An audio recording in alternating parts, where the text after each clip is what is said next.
Greetings YouTube, Acolyte Scorm here, and today we're going to talk about pseudo-cooperation in Warframe. Pseudo-cooperation, semi-cooperation, competitive co-op, call it what you want, I'm just gonna keep things PC here. I'm going to define pseudo-cooperation as a process of working together to conflicting ends. This does not necessarily mean opposing.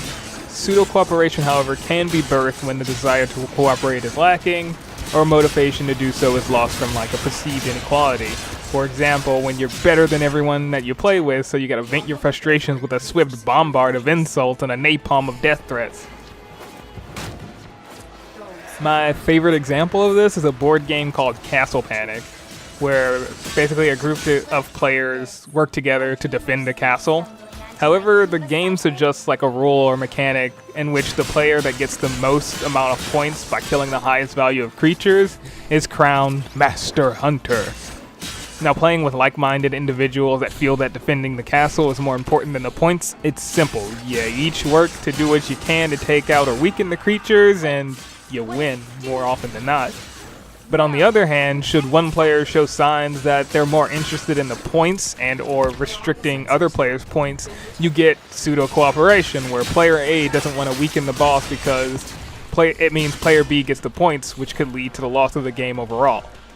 The same can be seen, mainly due to loss of motivation in games like League of Legends, where person A irritates person B by, say, pushing a wave to tower, which A doesn't like, so they refuse to help when they see person B in trouble. These are the people that are focused more on the points than the castle.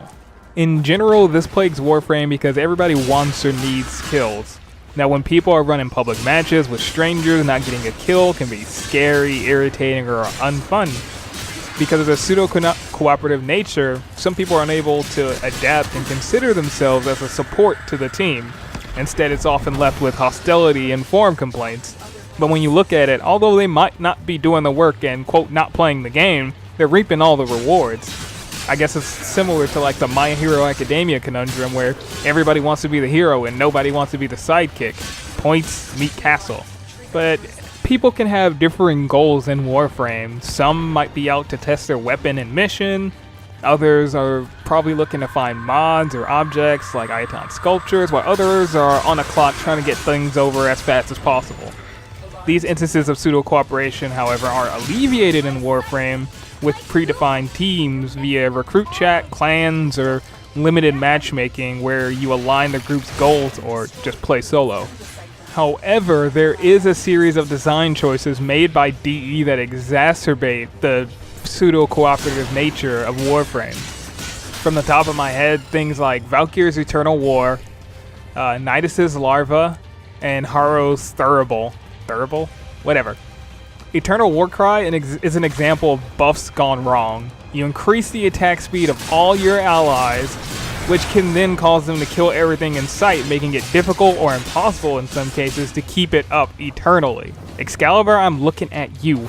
This also reminds me of old Mesa shooting gallery, where the duration of the buff was shared between you and your allies, so the more allies you had, the less time you got to keep the buff. So let's say you modded so that the duration was 20 seconds. Yeah, you would only keep it for 5 of those seconds.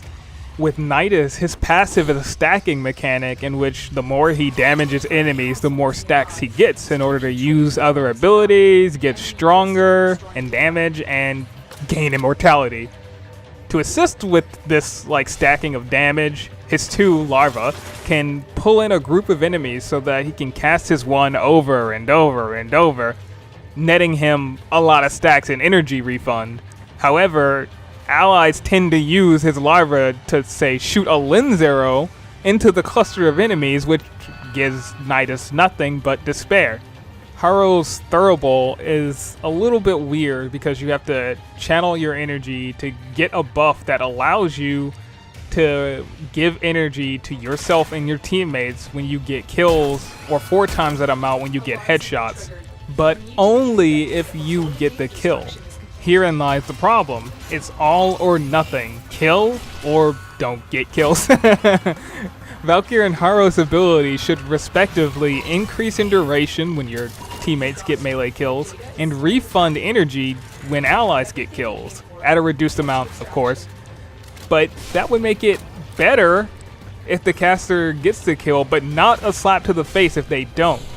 Like, Nidus is over here pulling in all the enemies and locking them up with maggots, but he can't even get a fraction of a stack for an assist.